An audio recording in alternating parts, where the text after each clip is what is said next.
반갑습니다. 그 남자도 갱년기 있나요? 저보고 누가 자꾸 갱년기라고 그러더라고요.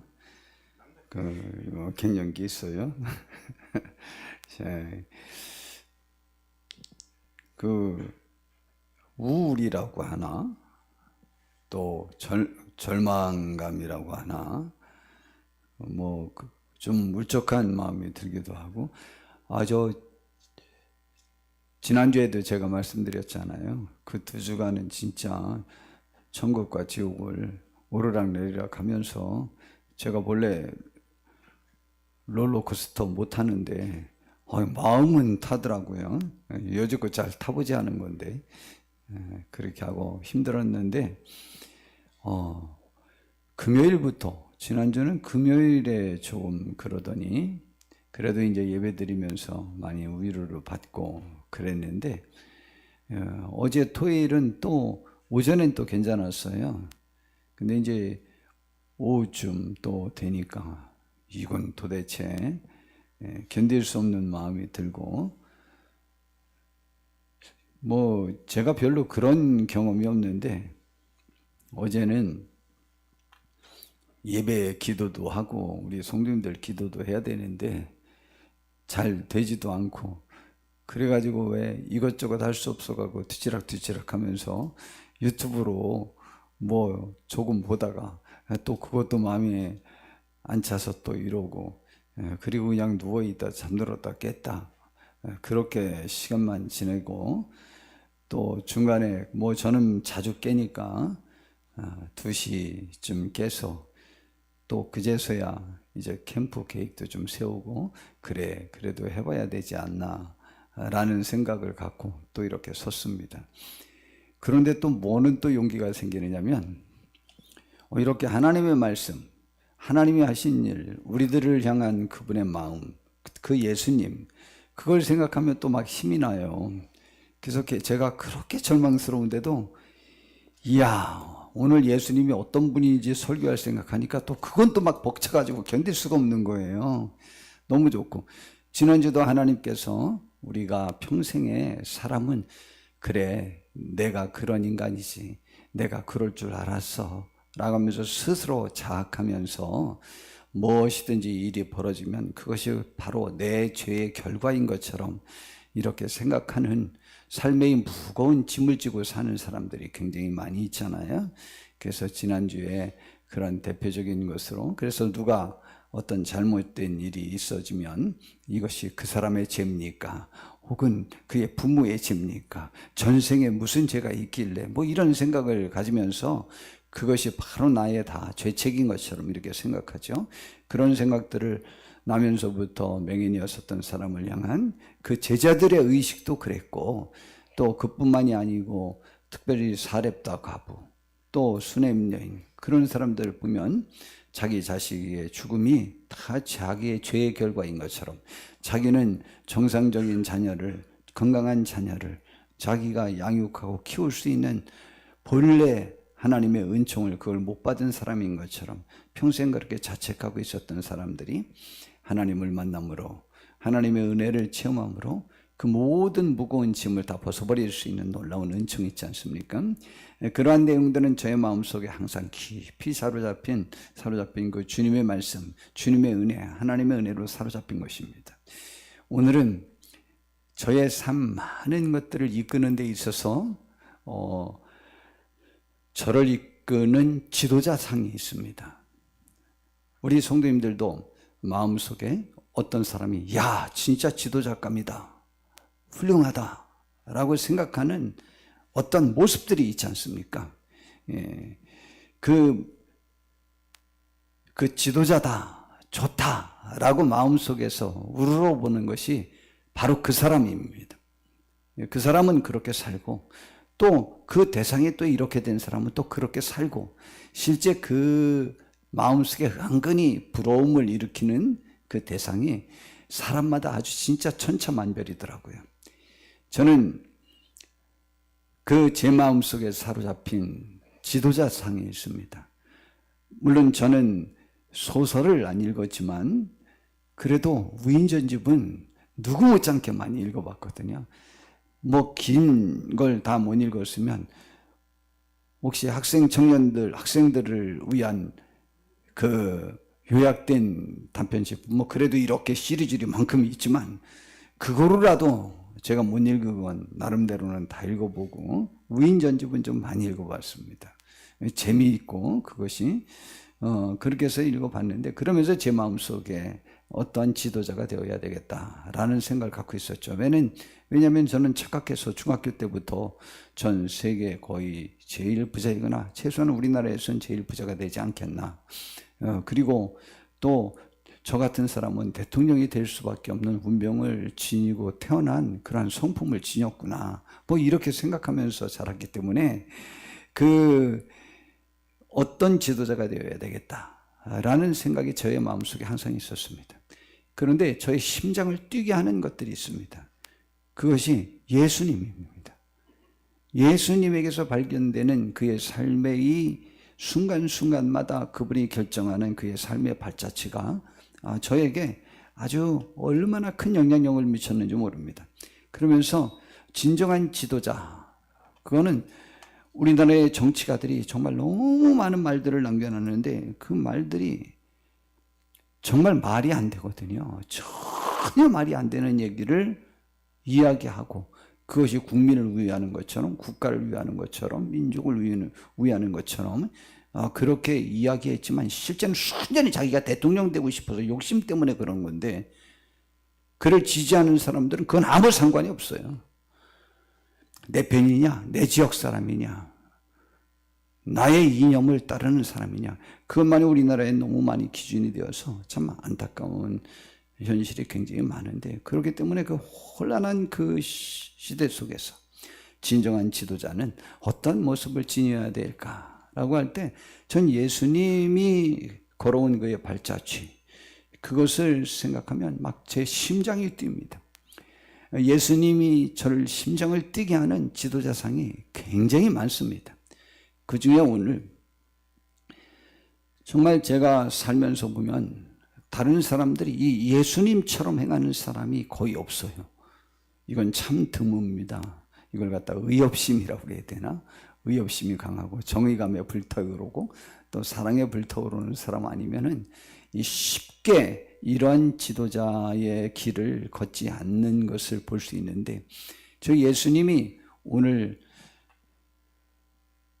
가늠하다 현장에서 잡힌 여인 사건과 마리아가 예수님에게 향유를 부었을 때 벌어졌던 그 사건 속에서 예수님이 취한 것들, 다른 것들 굉장히 많습니다. 굉장히 많은데 이 두 가지를 중심으로 해서 제 마음속에 사로잡힌 그 예수님, 지도자로서의 모습, 너무너무 감사한 그 모습, 막 저의 심장을 뛰게 하고 저에게 눈물이 나게도 할 만큼 고마운 그 주님, 그 주님에 관해서 오늘 소개할 생각을 하니까 제가 힘이 났다니까요.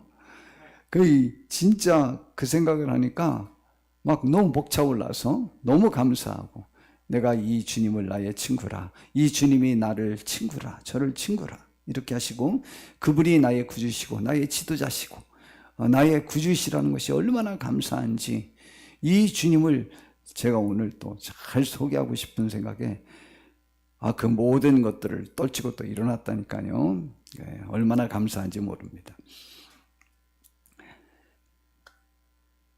예수님이 한 번은 감람산으로 가셨는데 아침에 다시 성전으로 들어왔어요. 그러는데 서기관들이 그 성전, 그 광장으로 음행하다 현장에서 잡힌 여인을 데리고 왔습니다. 그리고는 예수님에게 물어봤습니다. 선생이요. 누가? 서기관들과 바리새인들이. 서기관들은, 바리새인을 먼저 말씀드리면, 바리새인은 바리새파 사람들을 말합니다. 파가 있었어요. 파가. 그런데 이 바리새파 사람들은 그때 유대인들 중에 약 8천 명이 있었습니다. 그리고 그들은 율법에 굉장히 관심을 갖고 정말 1.16이라도 다 지키려고 노력하는 다른 사람과 구별된 삶을 사는 사람들입니다. 그래서 그 뜻이 구별되어지다라고 하는 뜻입니다. 또 한 파가 있었어요. 사두개파. 근데 사두개파 사람들은 하나님의 말씀에 그냥 순수히 순종하는 것보다는 그때 성직자 중에도 뭐 권력이랄까 뭐죠? 회장, 뭐 대표회장 혹은 뭐 총회장 뭐 이런 것 하는 사람이 있고, 어떤 사람은 그냥 목회와 영혼에만 이렇게 관심 갖는 사람도 있잖아요. 예, 천만다행인 것은 그렇게 정치하는 분들보다는 이렇게 목회하는 분들, 그 큰 교회 목사님들은 정치에 또 관심도 좀 적기는 해요. 자, 그런데 사두개파 사람들은 그러했습니다. 그래서 대중적인 지지는 누가 받았느냐? 이 바리새파 사람들이 지지를 받았어요. 그런데 그 바리새파 사람들 중에서 그 제사장도 있고 또 혹은 뭐 율법학자도 있고, 그런데 그 중에 서기관이라는 사람이 있어요. 서기관들은 그 중에 또 제일 뛰어나고 제일 경건한 사람들이에요. 서기관들은 특별히 성경 필사도 해요. 그래서 그때는 인쇄기가 없으니까 성경을 옮겨 적었거든요. 그렇기 때문에 그 히브리어에는 점 하나하나에 따라서 뜻과 발음 여러 가지가 강조점이 달라져요. 그렇기 때문에 전체 뜻을 이해하지 않는 사람은 잘 옮겨 적지 못할 수 있는 거예요. 그래서 그들은 경건의 대표자들이옵니다. 근데 그 서기관들과 바리새파 사람들이 예수님께 와서 질문한 거예요. 이 여자가 간음하다가 현장에서 잡혔습니다. 모세는 율법에 이러한 여자를 돌로 치라 명했습니다. 그중에 성경에는 이런 사람은 돌로 쳐 죽이라고 기록되어 있습니다 라는 내용입니다. 그런데 선생님은 이 여자를 우리가 어떻게 하여야 된다고 지금 말하겠습니까? 라고 하면서 그들이 돌을 전부 들고 와서 물어본 거예요. 지금 서기관들과 바리새파 사람들 있는 것이 아니고 다른 사람들도 우하고 군중도 같이 돌을 들고 지금 전부 뺑 둘러서 있습니다. 어떻게 말하겠습니까? 라고 했어요. 그런데 성경은 구체적으로 그들이 왜 예수님에게 이 질문을 했는지에 관해서 말하고 있습니다. 이렇게 말함은 고발할 조건을 얻고자 하여 예수를 시험함이러라 라고 말하고 있습니다. 이게 왜 고발할 조건을 얻고자 하는 건지 알아요? 지금 이들은 예수님의 명성에 올라가니까, 예수님의 명성에 올라간다고 하는 것은 자기들의 위선적인 삶, 위선적인 신앙에 관해서 예수님으로 인하여 지적받고, 그 위선적인 그 지도자들, 종교 지도자들에 대하여 염증을 느끼고 있었던 유대인들이 지금 예수님에게 확 쏠리고 있다 이 말이죠. 그런데 더더군다나 바리새파 사람들은 그러한 세력에 관심이 없지만 이 명예에 도전을 주고 있다고요. 자기들의 권위가 지금 실추되고 있는 것이라고, 지금 예수님 때문에. 그전에도 실추됐지만 예수님에게 쏠림 현상이 일어나면서 예수님을 시기하고 질투하고 어찌하든지 간에 없애려고 하는 생각이 지금 막 싹트고 있었을 때예요. 그런데 그들에게는 이 예수님을 죽일 수 있는 권한이 없어요. 그러니까 무엇인가 좀 잘못하게 만들어서 군중의 그 지지가 떨어져 나가든가, 아니면 유대의 총독으로 임명된, 로마에서 총독을 임명했으니까 로마 총독부에서 이 예수님을 어떻게든 처단할 수 있는 빌미를 제공하려고 지금 물어본 거예요. 그들은요, 이 여자에게 그들이 지금 어떻게 해야 되는지, 어느 정도까지 자기들에게 권한이 주어져 있는지에 관해서 그들이 다 압니다. 모르는 것 아니에요.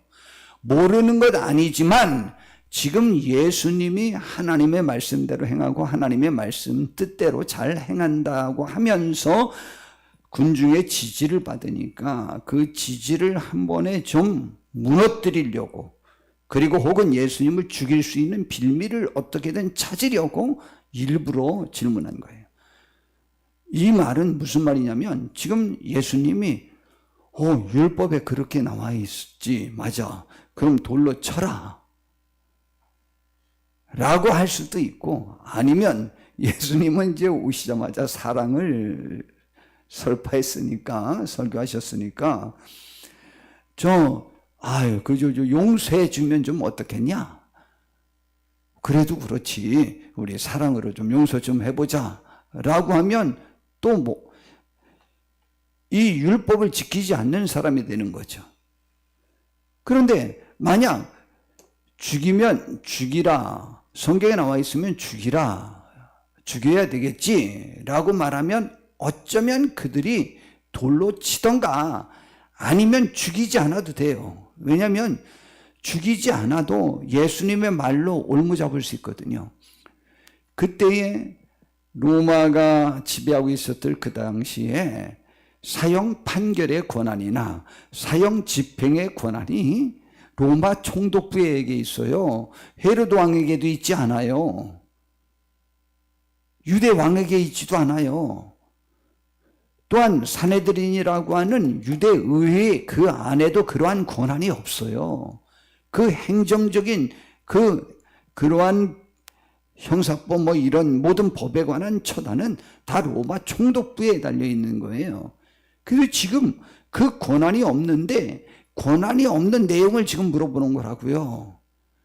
그러니까 좀 용서해 주면 어떻겠냐 라고 하면 율법을 어긴다고 백성들에게 말해가지고 국민들에게 말해서 율법을 어기는 사람은 하나님께로부터 온 사람이 아니다 라고 말하려고 했던 것이고, 또 그 다음에 그래 율법대로 죽이라 라고 하면 이거는 살인 뭐라 해야 되는 거야, 살인을 지시한 사람, 그 모사죄 혹은 집행죄 이런 죄의 제목으로 지금 고발하려고, 그래서 고발할 조건을 얻고자 해서 이대답 저대답 다 진퇴양난인 것을 지금 일부러 그 질문을 한 거예요. 근데 예수님께서 그 질문을 받고는 몸을 굽히사 손가락으로 땅에 뭔가 글씨를 썼다고 그랬잖아요. 예수님이 글씨를 썼다라고 하는 유일한 기록이에요. 근데 무슨 글씨를 썼는지 몰라요.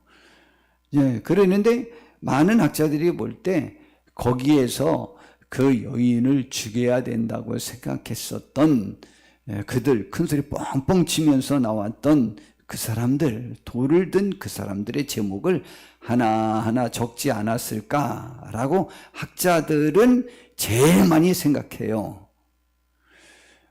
왜 학자들은 그렇게 생각하는데 아마 그랬을 가능성도 있어요. 그러면서 그들의 위선을 지금 바라보고 계신 거죠.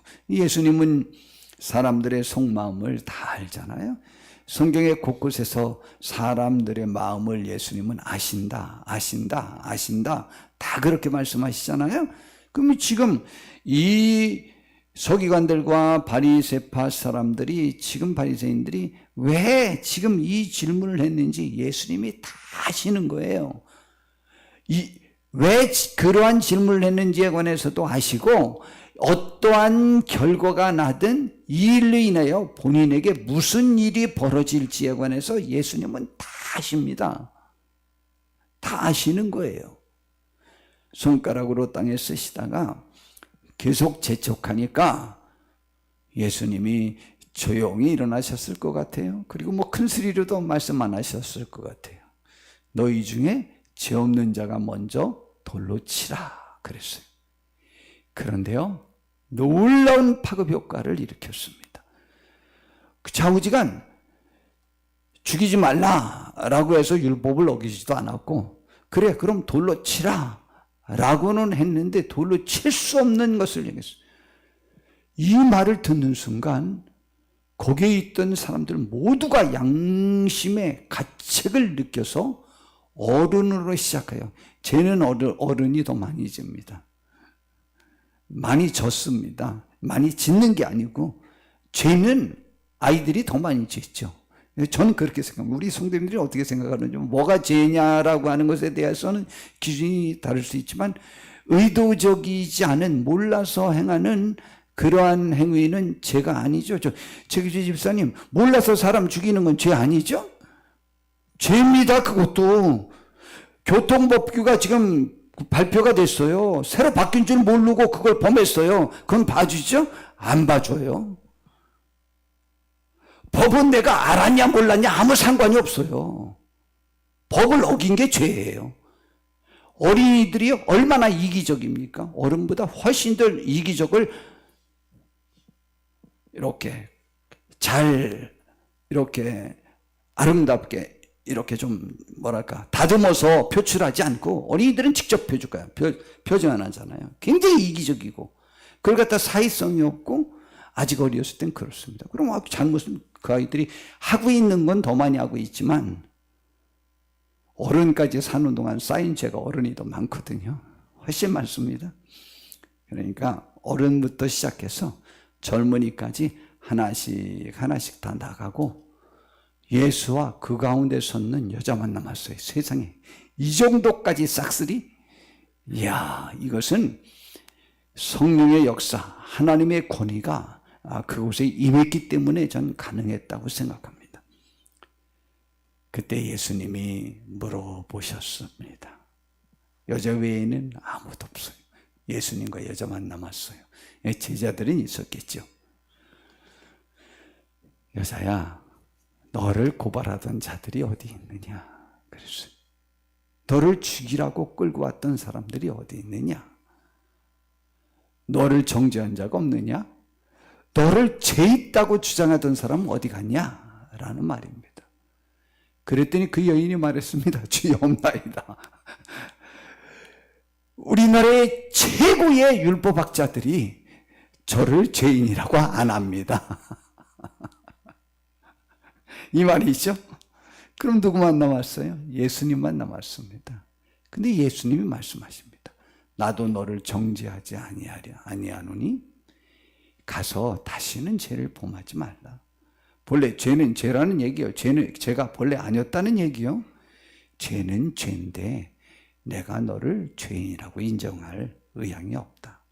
그런데 이런 죄에 또 져서는 안 된다라는 것입니다. 결과가 뭔지 알아요? 성도 여러분, 의인이 악인을 논리로나 어떠한 세력으로나 한번 이기면 그에 대한 안갚음은 10배, 100배, 1000배, 10,000배 더 옵니다. 여러분, 예수님이 이때 이겼어요. 그들의 의도를 한 번에 무력화시켰습니다. 그러면 예수님을 존경할까요? 아니요. 그 다음에 이 요한복음 8장 지금 1절부터 11절까지의 사건을 지금 우리가 본 거예요. 그런데 그 사건 이후로부터의 분위기가 어떻게 전개됐는지 이 요한복음 8장에 37절에 이런 말을 합니다. 나도 너희가 아브라함의 자손인 줄 아노라. 그러나 내 말이 너희 안에 있을 곳이 없으므로 나를 죽이려 하는도다. 그 다음부터는 이제 이 술수를 써가지고 올무 잡아가지고 이렇게 죽이려고 하는 것이 아니고 직접 죽이려고까지 계획을 세우고 실천에 옮기기 시작합니다.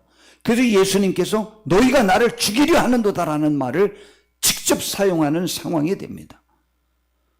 그 다음에 또다시 40절에 보니까 지금 하나님께 들은 진리를 너희에게 말한 사람이 나를 죽이려 하는도다. 지금도 또 죽이려고 하거든요. 아브라함은 이렇게 하지 않았다. 라고 말합니다. 또 59절에 또 뭐라고 말씀합니까? 그들이 돌을 들어 치려 하거늘 예수께서 숨어 성전 안에서 나가시니라. 예, 논리에서 완벽히 졌잖아요.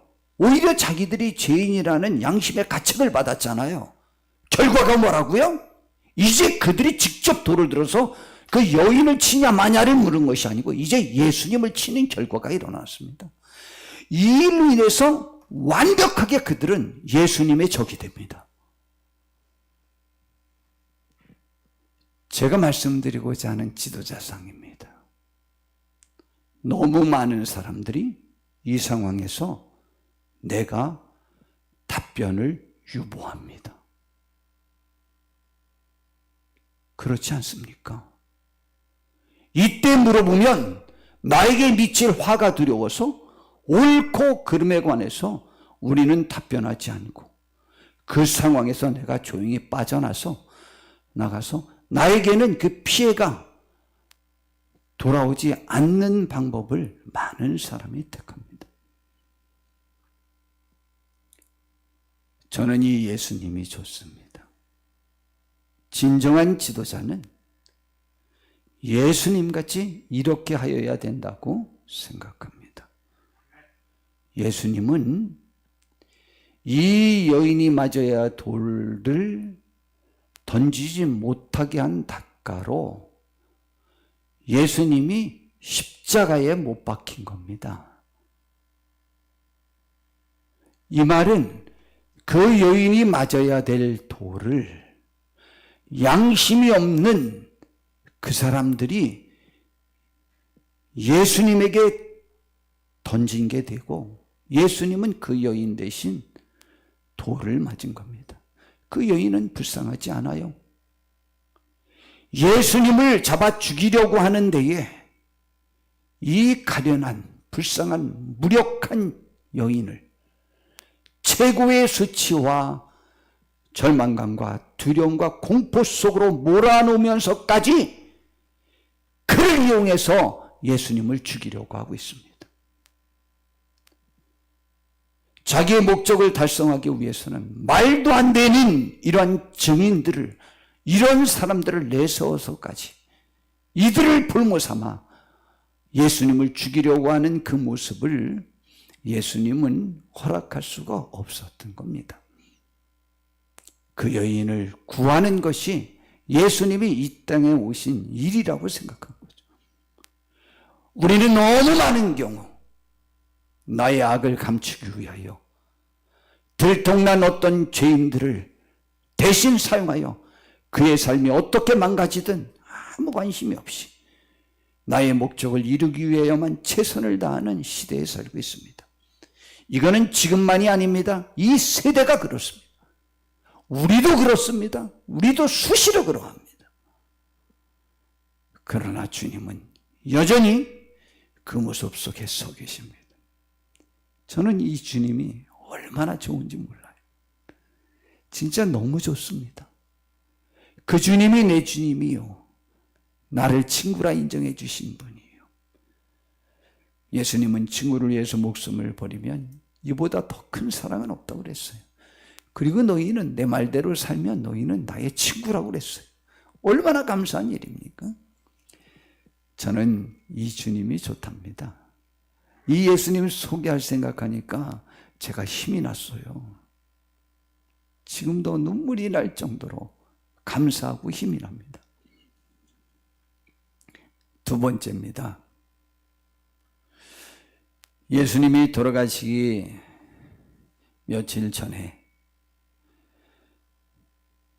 나사로의 동생이 마르다가 있고 마리아 두 자매가 있었습니다. 그리고 이 집안을 이 예수님이 굉장히 사랑한다고 성경에 기록되어 있어요. 그런데 하루는 제자들이 모였는데 마리아가 300데나리온이나 나가는 아주 귀한 나드산 향유를 예수님께 와서 부어드렸어요. 이야, 그랬더니 마태복음에 이렇게 나와 있습니다. 마태복음 26장 8절에 보니까 제자들이 보고 분개하여 이르되 무슨 의도로 이것을 허비하느냐. 300데나리온이 한 데나리온이 하루 품삯입니다. 300데나리온이면 1년 동안 꼬박 일한 걸 다 모은 건데 실제 그때 시절로 치면 약 10년은 모아야만 모아질 수 있는 양입니다. 그 돈 액수가. 이게 적은 게 아닙니다. 전 재산일 수도 있고 어쩌면 그 마리아가 시집 가려고 평생 모아놓은 돈일 수도 있습니다. 그 향유를 예수님께 드렸어요. 가난한 자들에게 줄 수 있었는데 왜 허비하느냐는 거죠. 이것을 비싼 값에 팔아 가난한 자들을 돈. 그런데 예수님이 말씀하셨습니다. 너희가 어찌하여 이 여자를 괴롭게 하느냐. 그가 참 좋은 일을 했다. 가난한 자들은 항상 너희와 함께 있거니와 나는 항상 함께 있지 아니하리라. 이 여자가 내 몸에 이 향유를 부은 것은 내 장례를 위하여 함이니 알지도 못하고 그렇게 하게 된 거죠. 내가 정말 너희들에게 말하는데 온 천하에 어디서든지 이 복음이 전파되는 곳에서는 이 여자가 행한 일도 말하여 그를 기억하리라. 그래서 좌우지간 교회가 세워진 교회 중에 이 설교를 안 한 교회는 하나도 없을 거예요. 성경을 읽는 사람은 모두 이 사건을 다 읽습니다. 이렇게 귀한 일을 한 것을 잘못됐다고 몰아붙여서 이 여자가 지금 13명의 제자들이 12명의 제자들과 예수님 앞에서 벌벌벌벌 떠는 죄인 신세가 되어버렸습니다. 그런데 마태복음에서는 제자들 전체가 비난했다고 나와 있습니다. 그런데 요한복음에서는 그 과정이 어떻게 해서 전개되는지에 관해서 기록해 놓고 있습니다. 누가 그 말을 처음 시작했냐?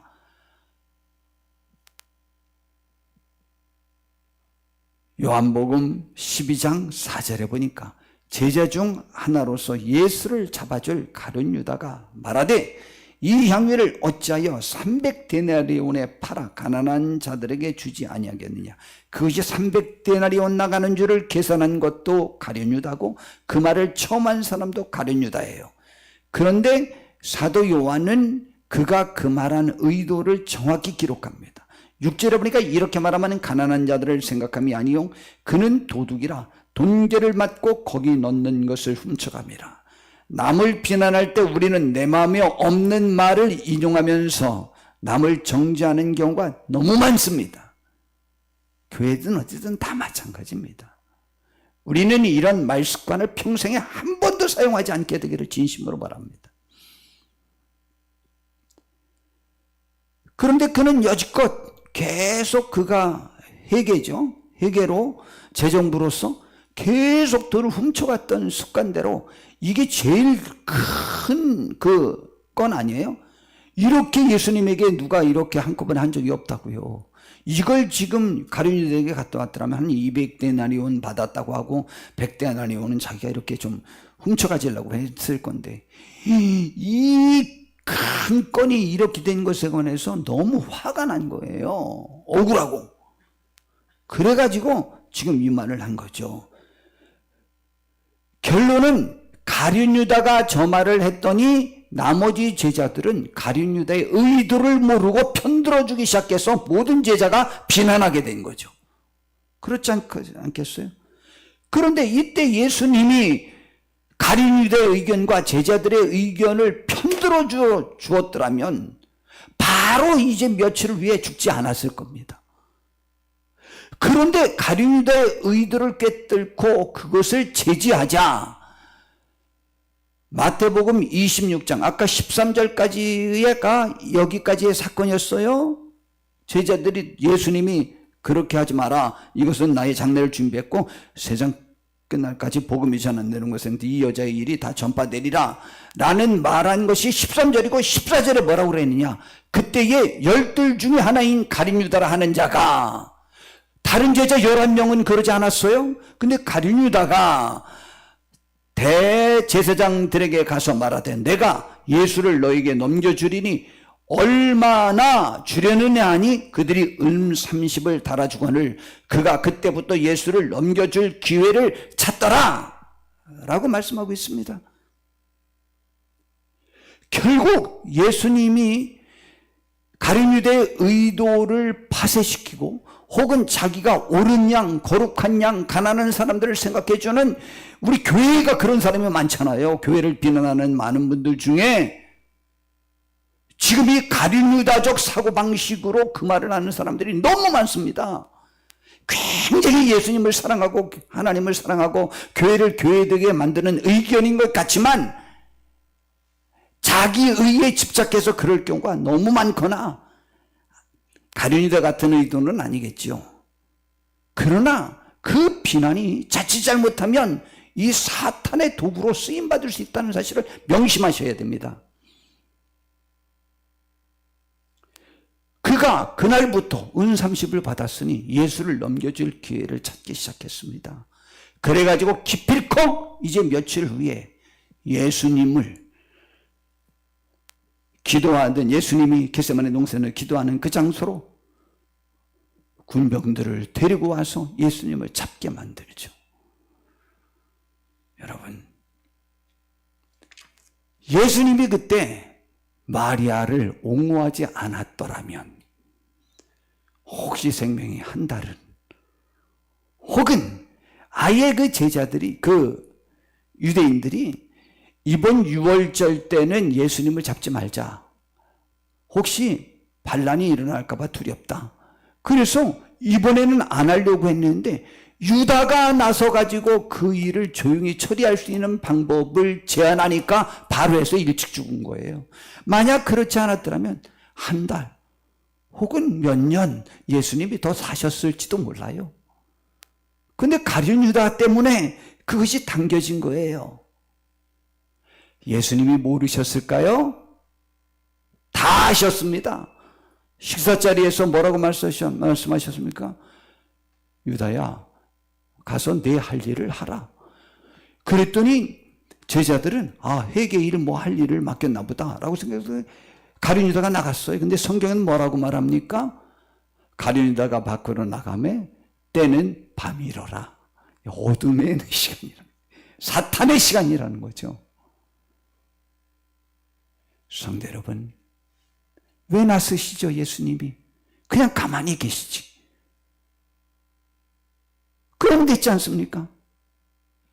제 마음속에 있는 지도자요, 우리의 삶 속에 우리는 마리아와 같은 상황 혹은 우리가 잘해놓고도 비난받는 상황 혹은 가늠하다 현장에서 잡힌 여인처럼 실제적으로 그러한 죄 때문에 그러한 절망스럽고 수치스럽고 낭망스럽고 인생 최고의 나락으로 떨어지는 그 순간에서라도 주님은 우리를 품에 안고 대신 돌맞아 주시고 대신 십자가 지어주시는 귀한 분입니다. 성도 여러분, 저는 이 주님을 사랑합니다. 이 주님을 알고 있는 제가 행복하고 이 주님을 우리 성도님들에게 소개한다는 사실이 저에게 무한 영광이고 축복입니다. 우리 예수님이 어떤 분인지 알아요?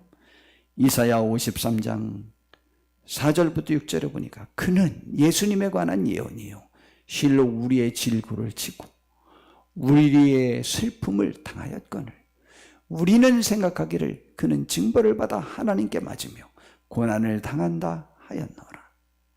그가 찔림은 우리의 허물 때문이요 그가 상함은 우리의 죄악 때문이라. 그가 징계를 받음으로 우리는 평화를 누리고 그가 채찍에 맞음으로 우리는 나음을 받았도다. 마태복음 28장 20절에 보니까 내가 너희에게 분반 모든 것을 가르쳐 지키게 하라. 가서 전도하라. 그러면 볼지어다 내가 세상 끝날까지 너희와 항상 함께 있으리라. 우리와 함께 있어주겠다고, 지금부터 영원토록 함께 있어주겠다고 약속하셨습니다. 그 주님, 그 하나님에 관해서 로마서 8장 31절에서 34절은 또 이렇게 표현합니다. 그런즉 이 일에 대하여 연약하고 경건하지 못하고 죄인 되었던 우리를 위하여 죽어주심으로 인하여 우리가 결코 정죄함을 받지 않고 천국의 위로와 축복을 누릴 수 있는 권한을 받은 데에 대하여 우리가 무슨 말 하리요? 만일 하나님이 우리를 위하시면 누가 우리를 대적하겠느냐 이 말이죠. 자기 아들을 아끼지 아니하시고 우리 모든 사람을 위하여 내주신 그 하나님께서 어찌 그 아들과 함께, 아들 주시니까 아들 주셨으면 아들과 함께 모든 것을 우리에게 주시지 아니하겠느냐? 천국 당연히 주죠. 누가 능히 하나님께서 택하신 자들을 그러니까 고발할 수 있겠느냐? 불가능하다 이 말이죠. 의롭다 하신 이는 하나님이시니 누가 정죄하리요? 우리를 죄 있다고 말할 수 있겠느냐 말이에요. 죽으실 뿐 아니라 다시 살아나신 이는 그리스도 예수인데, 그것만 아는 게 아니고 지금도 그는 하나님 우편에 계신 자요 우리를 위하여 지금도 간구해 주고 있는 분입니다. 그 주님이 지금 이 시간도 저와 우리 모두를 위하여 박수치며 격려하며 우리의 승리를 위하여 기도해 주고 계신다고 가르쳐 주는 것입니다. 이 주님 좋지 않아요? 이게 진정한 지도자가 아닐까요? 침묵이, 중립을, 나의 편의를 추구하는 것은 지도자가 아닙니다. 지도자는 나와 함께하는 자들의 유익과 그들의 생명과 그들의 권리를 위해서 보호하고자 자기 생명을 내어놓는 자가 지도자죠. 우리들의 마음에 이 예수님을 모시기를 바랍니다. 주께서 함께 하실 것입니다. 기도하겠습니다. 주님, 우리에게는 귀한 주님이 계십니다. 주여, 우리를 위하여 대신 돌을 맞아주시고 우리를 위하여 대신 십자가 지시고 우리를 위하여 대신 고난받으셨습니다. 주님 사랑합니다. 우리와 영원히 함께 해주실 줄로 믿습니다. 감사합니다. 예수